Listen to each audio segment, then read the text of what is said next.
Për episodet e plota të Milori Podcast, subscribe në kanalin tim në YouTube Mirela Milori.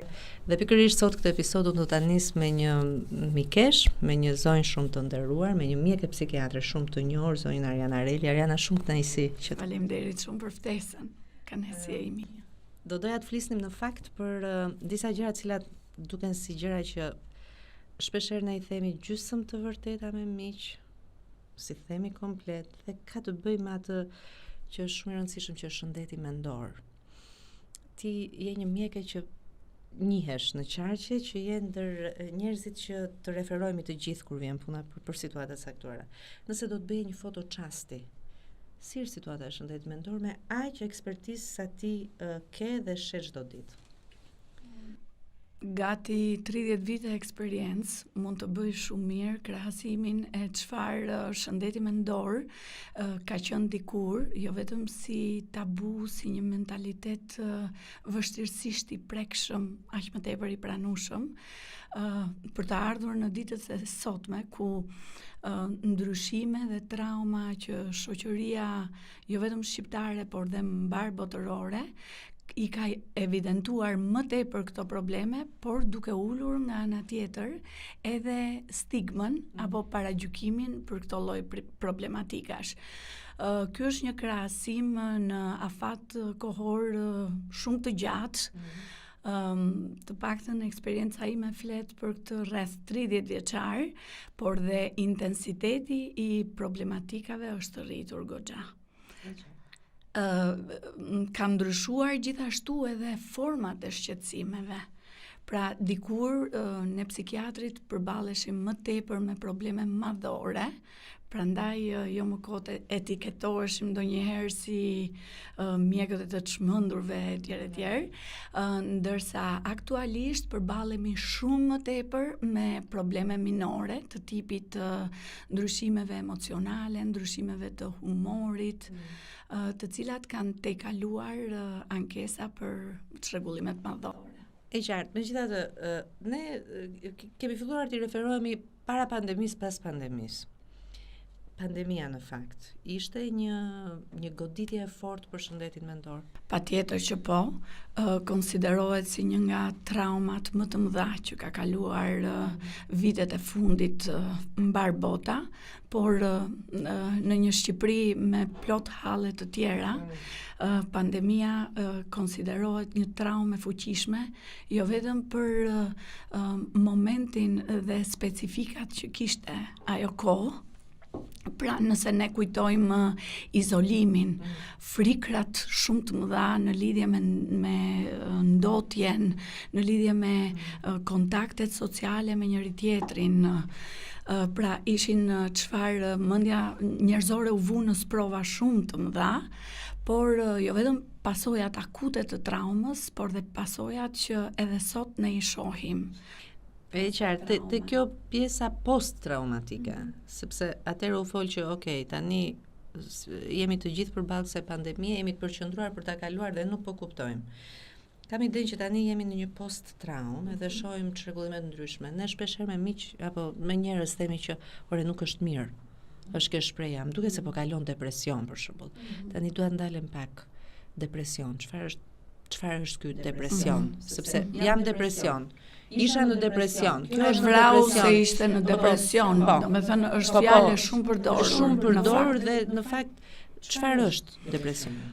Në fakt, depresioni është një nozologji më vete në shëndet mendor, por neve shpeshherë e ngatrojmë edhe me gjendje që mund të mos jenë ekstreme, por nga shenjat ngjajnë me depresionin, ndërkohë që e ngatrojmë gjithashtu me sëmundje shumë më të rënda, të cilat fjala depresion duket sikur i justifikon si problematika.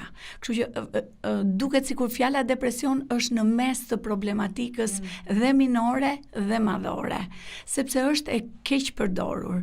Por në fakt, çrregullimi depresiv është një gjendje e një humori shumë të rënd, i cili e kufizon kaq shumë personin, ul iniciativën, motivimin, energjitë, qoftë mendore, qoftë fizike, në forma më të rënda përfshin edhe mendime dhe ide që kanë lidhje me këtë humor të rënë dhe ndërhyn kaq shumë në mirë funksionimin e individit sa ndonjëherë ai heq dorë nga aktiviteti i përditshëm dhe në komplikacionin më të rënd heq dorë dhe nga jeta. Kështu që fjala depresion e përdorur në të përditshmen kam përshtypjen që i referohet më shumë gjendjeve emocionale me shumë ngarkesë dhe një sjellje që pason këto gjendje emocionale dhe që ne shpeshherë e etiketojmë me fjalën depresion. Çfarë është sëmundje apo është me njeriun? Pra do të thënë, ta diktojnë rrethanat depresionin apo njeriu është i prirur për të qenë depresiv? Të shfaqësh probleme depresive, duhet të jesh i ekspozuar ndaj disa faktorëve. Dhe te këta faktor mund të jenë 1, 2, 3 ose të gjithë me njëherë, pra ti ndjesh nën stresin e këtyre të gjithë faktorëve për të bërë atë bingon dhe për të shfaqur këtë lloj problematike. Sepse flitet për faktor biologjik, pra të mos harrojmë që ndonjëherë genetika nuk na kursen. Pra paraardhës që mund të ketë, paraardhës mund të jetë, jo gjithmonë gjenetika është faktor përcaktues. Pra duhet të mbivendosen edhe disa nga këto faktorët e tjerë që të precipitojë si problem. Problem tjetër janë sëmundjet që një individ mund të ketë. Pra një person i cili ka një sëmundje kronike që e lodh, domethënë që i kërkon mjekime gjatë gjithë kohës, që e bën të ndihet i pa shpresë, është një arsye tjetër. Janë faktorët psikologjik të tjerat, për shembull, janë faktorët ambiental, janë dhe ato ekonomik. Kështu që secili nga ne potencialisht është i riskuar nga një episod i ndryshimit të humorit, domethënë për ta çuar ndoshta në depresion. Por ama duhet patjetër që të jesh, si për të thënë, personi gabuar në momentin e gabuar. Kështu që sepse shumë shpesh i shohim diferencat ke njëri tjetri dhe aq më tepër përdorim atë shprehjen e gabuar, ore çka ke të mungon asgjë. Pra ne përjashtojmë njërin faktor, por ndërkohë ai njeri mund të ketë presionin e disa faktorëve të tjerë, domethënë ne shikojmë shumë dritare të ngushtë, çfarë jo një mendje profesionisti, po një mendje tjetër më sepse ky njeriu depresiv jep e merr me këto mendje të tjera. Me profesionistin merret, por përditshmërinë e ka dhe mund të jetë prind, mund të jetë në punë, është në familje me motra, me vëllezër, ka një raport. Unë do të ndalem pak vetë ky person ka në dorë të shpëtojë nga kjo gjendje apo duhet detyrimisht të shkojë tek ose më saktë kur është ai momenti që ky njeri ka në dorë veten për të rikuperuar dhe kur është ai momenti kufiri që duhet shkojë se s'bën tek mjeku psikiatër? Shikon, në shumicën e rasteve, një pjesë e këtyre pacientëve vinë dhe ankesën kryesore e kanë për çfarë familjarët pretendojnë nga ai dhe ndërkohë e kanë rrëzuar shumë më tepër, sepse ai fillon dhe gjykon më shumë se që ka gjykuar veten në rastin e një depresioni, duke analizuar pse ato i shohin kompetencat të unë dhe unë nuk i paskam, sepse është një frenim në fakt, është një frenim fiziologjik. Pra, ato neurotransmetuesit ngadalësohen.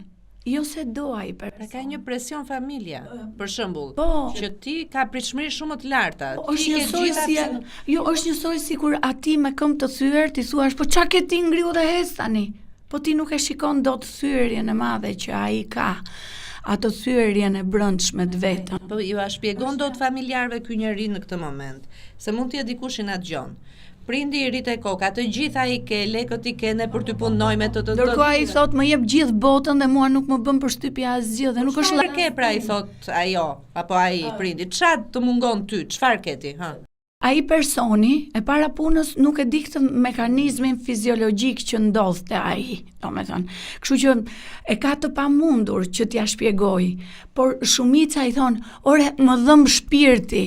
Kjo është një nga prononcimet më të shpeshta që ne kemi dëgjuar për t'i treguar të tjerëve që nëse e ke provuar ndonjëherë dhimbjen e shpirtit, kjo është e vazhdueshme tek unë që po vuaj këtë depresion. Kështu që nuk është në dorën e individit, është ul automati dhe kur nuk vjen rrym, ti nuk mundesh dot, domethënë dhe pse mund ta kesh stimuli nga jashtë të dëshirës mirë të familjarit, apo gjithë akseset e tjera të mundshme që të tjerët mendojnë që mund t'i shfrytëzosh. Është një ngërç fiziologjik brenda.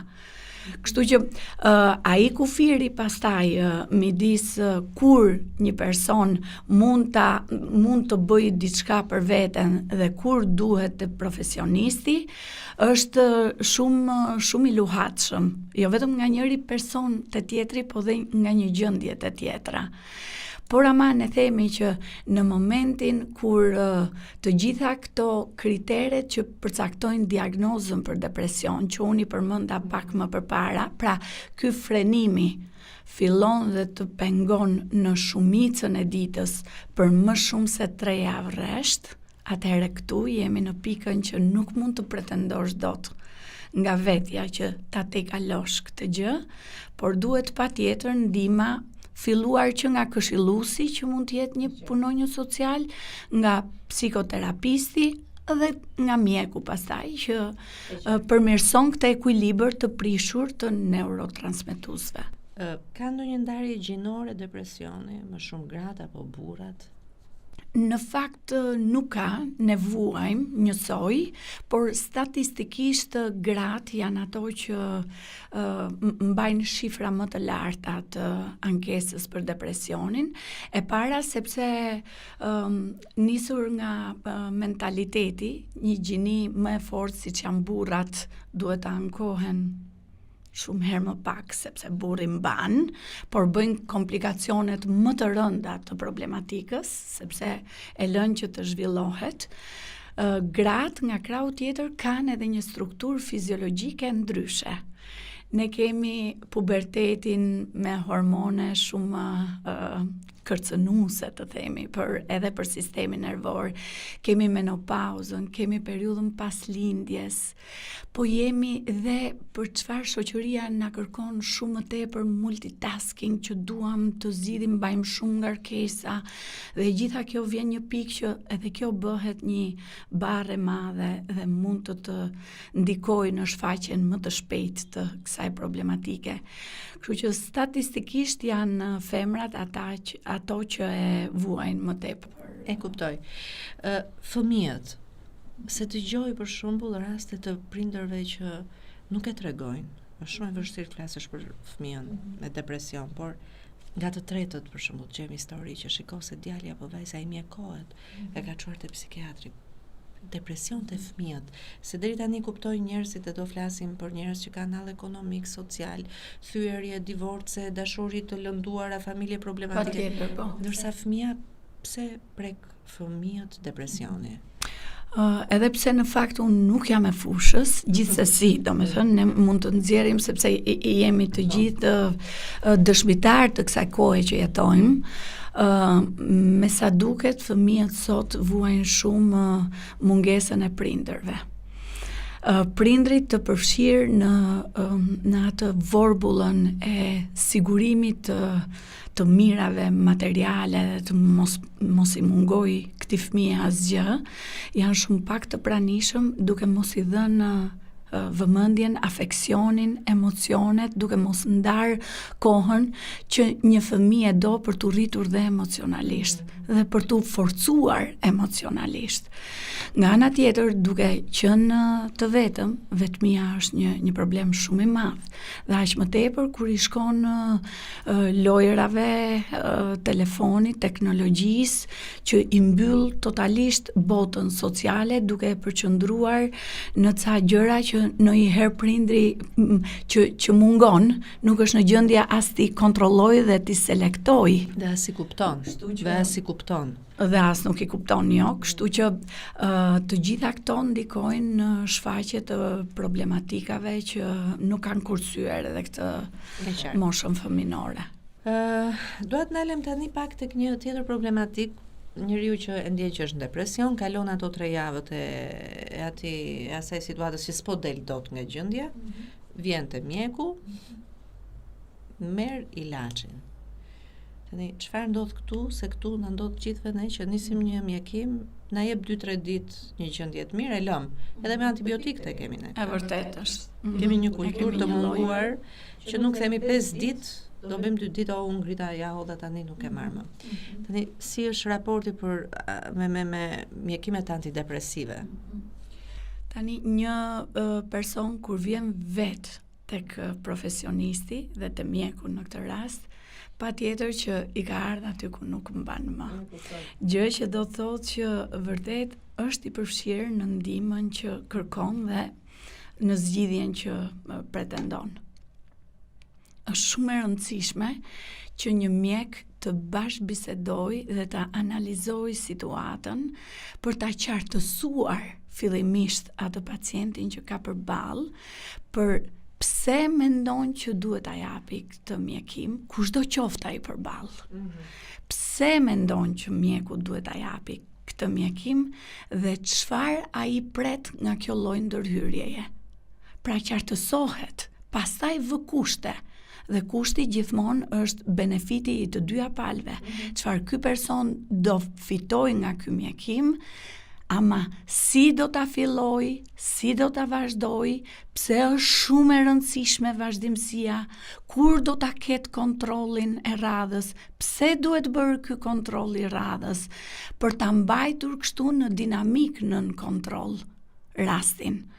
Sepse shumë bukur mund të vijë një rast i thjesht që ti e mendon si një ndërhyrje që nuk ka nevojë fare. Por e ka menduar më keq se ty ai që ke përballë, domethënë, që nga një gjë thjesht fare. Unë do ta marr për pak, jam djalë i ri, e merr benefitin 2-3 javët e para dhe e ndërpret. Dhe truri është nuk ta duron dot e pe e pash zëre se ta dhash. Truri është unë e dua deri në fund këtë mjekimin, se ndryshe fatura ime do të vi më e lartë në kohën e dytë. Siç në fakt kështu ndodh në gjithë mjekësinë, por truri mban dhe inteligjencën. Kështu që ka ca mekanizma të përfshirjes dhe psikodinamike që në këtë rast në vend që ta ndihmoj atë person, fillon edhe e para njëherë që medikamentet tona kanë një skemë të mirë përcaktuar të startit dhe të ndërprerjes. Dhe reduktimi i dozave është shumë i personalizuar. Pra ndryshe më vepron një mjekim mua dhe ndryshe i vepron një tjetri. Te unë mund të doj të paktën 3 muaj, te një tjetër mund të doj dhe 6 muaj. Dhe mbi bazën e kësaj ecurie ne personalizojmë në momentin që kemi arritur te fitoria dhe reduktimin. Ne kemi shumë më të rëndësishëm dhe shumë më dilem momentin kur do fillojmë të reduktojmë mjekimin, sesa fillimin e trajtimit, sepse intuita dhe profesionalizmi nuk të lë të gabosh. Ama ndërprerja e menjëhershme i jep shumë më tepër efekte negative. Sepse të tillë profil kanë medikamentet tonë. E kuptoj, por kam dëgjuar shumë shpesh varësinë. Këto mjekime më kanë bërë varësi. Unë doja të dilja në këtë pikë dhe këtu. Shiko çfarë lloj paragjykimi ndryshe dhe i gabuar nis këtu. Ne jemi duke dhënë një mjekim i cili po kuron gjendjen. Në momentin që ti nuk e vazhdon dhe e ndërpret, patjetër që gjendja do përsëritet. Po si më bëjnë ato ilaçet? Po, edhe e dyta është, ja pra, më krijoi varësi ky mua, se unë s'bëj dot paktën, sa e lash më filluan problemet. Jo, ti nuk e ke lënë në momentin e duhur, ti nuk e ke lënë ashtu siç duhet, mbas edhe jo në sezonin e duhur, se dhe ka dhe sezona kur ne mendojmë se mund të ndërpritet medikamenti, dhe nuk është varësi kjo. Ti ke ndërprer një mjekim në momentin kur nuk duhet. Varësi është tjetër gjë.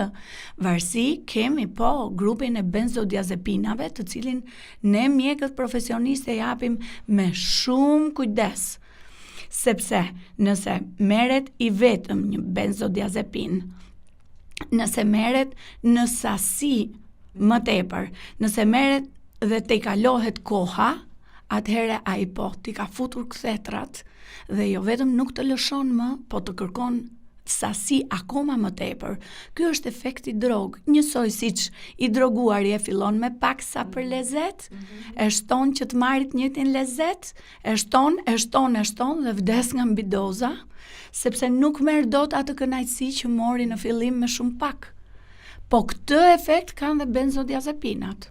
E qartë, por këto nuk kanë të bëjmë fare me ilaçet antidepresive. Nuk kanë të bëjmë fare përveç se shoqërojnë për një periudhë shumë të shkurtër kohore antidepresivët për të minimizuar efektet anësore që ato kanë në start. Tani, antidepresivët në një moment të caktuar jepet një kolpo, edhe thot do marr 2, ti ke thënë do marrësh 1, se dua të ndalem të trajtimi antidepresive, sepse ndërpriten, rifillohen. E lash 2 ditë, ata nis këtë ditë në tretë se ndoshta më bën. Tani çfarë doja të më flisje sikur të kishe këtu një pacient që po i shpjegon si duhet bërë kjo punë. E lë 2 ditë e nis ditën e tretë. Ditën e tretë se si ndjehemi kpuz 2 kokra se ashtu e mendoj.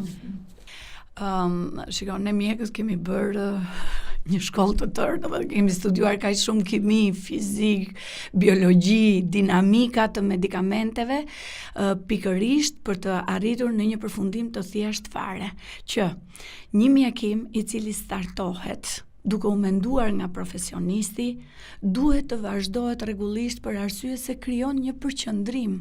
Dhe pikërisht përqendrimi në gjak i këtij medikamenti bën betejën që ti nuk e bën dot, domethënë.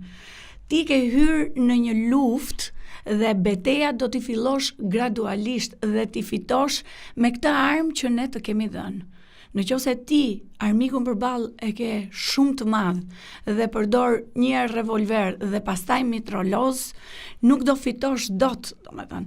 Duhet një trajtshmëria patjetër, sepse ndryshe është pikërisht niveli plazmatik ose përqendrimi i këtij medikamenti që nuk e realizon dot qëllimin e vet. Në kohën që ka menduar profesionisti dhe që ti e pretendon, dhe për sa më mirë duhet të jesh ti në kohë, pra mirëqenia jote fillon dhe bën dhe ajo ulje ngritjet e veta. Kështu që çdo iniciativë prej një personi jo kompetent është në dëmin e curisë së shëndetit që ne e kemi pretenduar për X kohë ta marrim me këtë medikament. Sepse ke të bësh me pacient të cilët edhe nuk tregojnë. Se për shembull është ndryshe që e merr në telefon mjekën dhe i thua unë sot se si jam zgjuar, ta marr mos ta marr. Dhe të rakordojmë te doza, se për shembull mund të më thuash që merr gjysmë kokre, merr çere kokre sot, se si ndjehem, nuk jam mirë. Por të paktën të konsultohen me mjekun, sepse patjetër ke raste që të vinë mbasi e kanë lënë, mbasi patjetër ndodh lloj-lloj, domethënë. Ka raste që e kanë bërë dhe këtë që the ti Mirel, që doja një rezultat më të mirë, e pash që po më jepte efekt, edhe e tentova 2. Jo, ka medikamente që krijojnë probleme shumë të mëdha, jo të parikthishme, po që gjithsesi probleme shumë të mëdha, që në vend që ti të pretendosh, ti shton paragjykimin për këtë mjekim i cili nuk e ke lënë ta bëj detyrën e vet, ashtu siç profesionisti e ka menduar. Kështu që kontaktet e her pas hershme me mjekun dhe rikontrollet të cilat ne i kërkojmë sepse dim çfarë duam të presim, janë shumë të rëndësishme, që ndonjëherë ne kërkojmë edhe ndihmën e familjarëve në këtë pikë për të qenë një grup i cili e çon më përpara në objektiv gjithë këtë rast, domethënë në realizimin e asaj çka kërkuam. Qartë. Pra, mjekimi duhet nisur dhe duhet të ecë në dinamik me mjekun, do të thënë këto kolpo të lash, se lash, ma dha truri mora 2, s'po marr fare, do të thënë janë kthehen në të kundërt, me sa kuptova. Por kemi një rast kur themi është depresiv kronik. Kur bëhet depresioni kronik dhe si luftohet ky depresion kronik? Ka forma të depresionit të cilat janë kronike dhe që për fat të keq ndonjëherë edhe pse ai person e ndjek me rregull mjekimin, nuk arrin në atë nivelin e humorit që ka pasur. Nuk janë raste të shpeshta, është një lajm i mirë, medikamentet që aktualisht ne kemi edhe pse mund t'i përdorësh sepse depresioni është kronik, nuk japin dëmtime të tjera, pra frika se mos unë po i pi, po qa do t'i ndodhi trurit tim në një kohë të dytë, jo, janë klasa të reja dhe moderne të trajtimit të cilat e ruajnë kognicionin apo njohjen tek proceset e njohjes të personi, por është një formë e depresionit edhe depresioni kronik. Kështu që pavarësisht se sa mund të angazhohet ky person në zgjidhje, e ka të tillë formën që mund ta vuajë gjatë gjithë jetës. Tani, tek njerëzit që vuajnë nga depresioni, qoftë nga depresioni akut, apo një depresion kalimtar, një episod depresiv, qoftë nga depresioni kronik, tani sa ndikon familja, rrethi shoqëror, bota ku jetojmë, se këtu jetojmë, këta njerëz do japim do marrim, nuk ndryshojmë dot njerëzit. Ka të kuptojnë, ka që s'të kuptojnë. Ka pozitiv, ka dhe negativ. Ka arsye nga më ndryshmet, se depresioni është vertikal, nuk prek të varfrit. Ples ndonjëherë mendoj që tek shtresat më vulnerabël nuk ekziston. Lart fillon dhe ekziston dhe më shumë.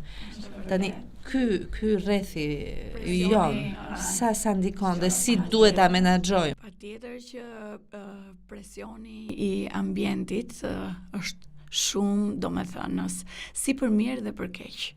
Pa diskutim që nëse ke një familje suportive që ti e ndjen në krahun tënd te kjo luftë që po e bën, do me thënë, patjetër që kjo luftë do jetë më e lehtë. Pavarësisht se ndoshta mund të mos fitohet, që ti mund ta kesh këtë ndjesi të humorit të rënd gjatë gjithë kohës. Imagjino që këto janë njerëzit që vërtet janë shumë me shpirt të brisht brenda, me një shpirt shumë të bukur. Unë e them shumë shpesh që unë punoj me njerëzit më të mirë të botës, sepse ato vuajnë në fakt dhe që nëse kanë pastaj edhe stigmën dhe paragjykimin dhe ç'na lodhe, se ka dhe familjar që e ndjejnë dhe e verbalizojnë lodhjen e tyre, domethënë që ti kuptojmë edhe atë pjesë, atëre vrasja brenda tyre është shumë me koeficient më të lartë sepse xha vuajnë atë atë nivelin e ulët që s'po e kapin dot atje ku e duan. Një çik kanë edhe këtë grushtin tjetër dhe është shumë vetëm e vështirë. Shumë e vështirë. Në gjitha ambientet hasim njerëz të tillë. Nuk ju vëm dot epitetin janë depresion, si janë depresion, janë ankth apo jo, po e ndjejmë që është një shpirt që vuan, që e the shumë bukur. Kur vjen njeriu dhe thot më dhëm shpirti. Si duhet i trajtojmë të njerëz? E kuptojmë, në mos njerë ti e kupton që është një njeri që s'është. Ka një patologji të caktuar, ka një sjellje të caktuar, nuk ka të bëjë as me arrogancën, as me karakterin e keq, as me natyrën që do të vendosi pikat mbi i në mënyrë të agresive. Jo. Përcakton gjendja e tij këto reagime. Këto reagime janë fragmentare dhe ti kupton që ke të bësh me një njerëz të lënduar, kaq. Si duhet të sillemi në njerëzit normal, në thojza se ne kemi tonat. Kush nuk është normal.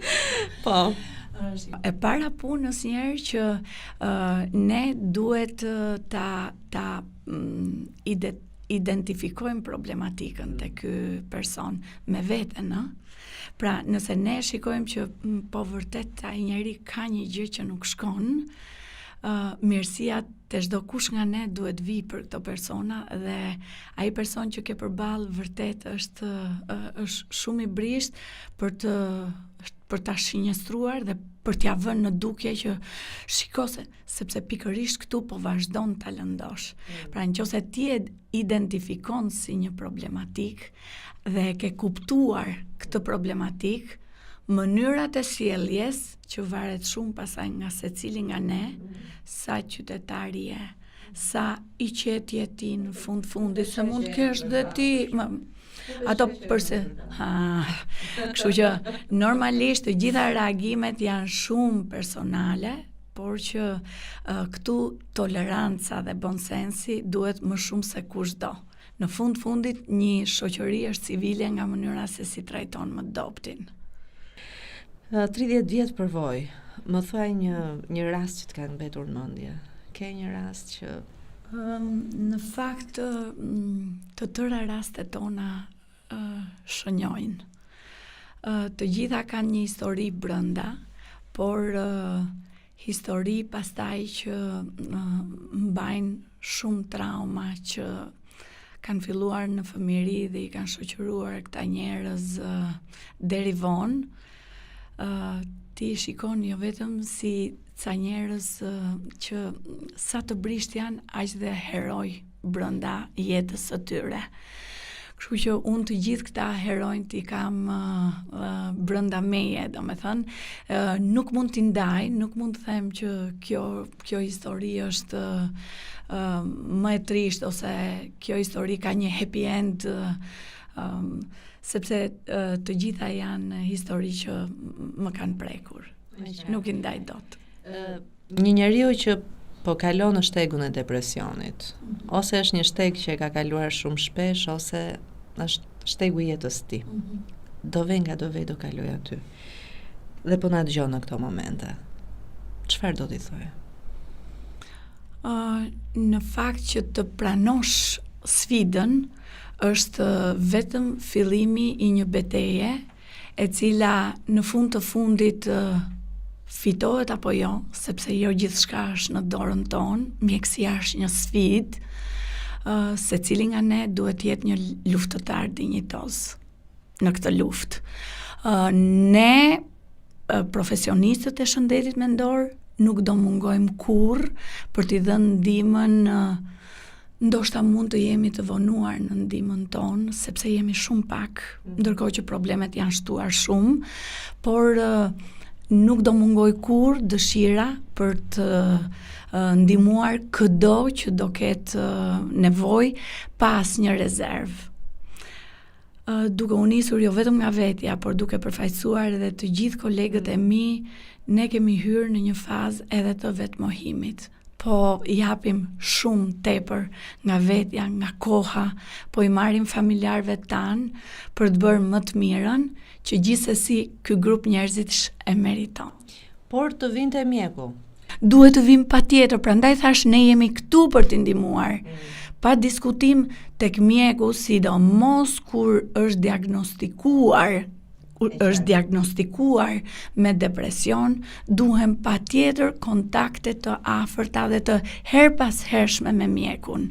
Të mos lihet sëmundja të rëndohet, sepse problemet e shëndetit mendor janë njësoj si problemet e tjera. Pra dhe koha përcakton suksesin. E qartë. Lufta më e madhe është lufta me demonët tanë, por nuk jemi vetëm. Të tërë në fund të ditës kemi ato betejat tona që duhet ja dalim dhe nuk ka me demonët tonë përdore, sepse nuk pretendojmë që t'i vrasim, do t'i marrim përdore dhe do ecim. Menaxhojmë. Sigurisht. Faleminderit ju. Si të bisedoj me ty. Shihemi në episode të tjera. Mirupafshim. Për episodet e plota të Milori Podcast, subscribe në kanalin tim në YouTube Mirela Milori.